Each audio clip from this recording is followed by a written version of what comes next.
Hi guys, sa mga nagtatanong po sa atin paano gumawa ng Apple account or iCloud account, ito na po, for free siya para hindi na kailangan gumasto magpagawa outside. Before that, please follow my page, Ira Consumer Goods Trading. So let's start. For free po, go to settings, then punta po tayo sa Apple account. Next po natin, don't have an Apple account, then adult, and press adult po. Yan, lagay po natin yung pangalan and birthday po natin. So at this moment po may nagpagawa po kasi sa atin, nagpatulong po paano gumawa ng Apple account. Yan, so tuturuan natin since atin po bumili ng iPhone. Yes, and then birthday po natin, adjust na lang po natin yung birth year natin para considered as adult. Medyo mahirap po kasi pag minor pa po tayo kasi kailangan pa ng guardian details. Then pag okay na po, continue lang.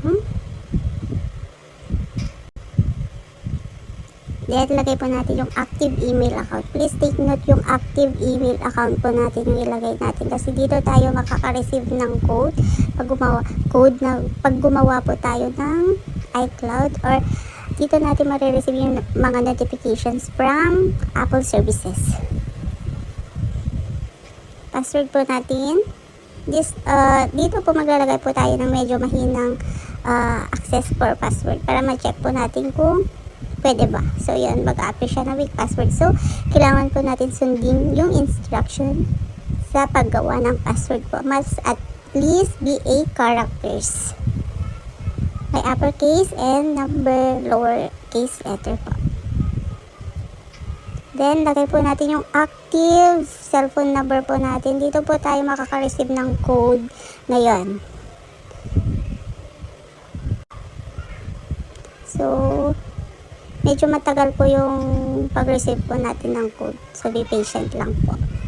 Then, upon receiving the code, antayin lang natin na ma-verify. Wag po ninyong i-click ang continue. Antayin po natin verify like that po.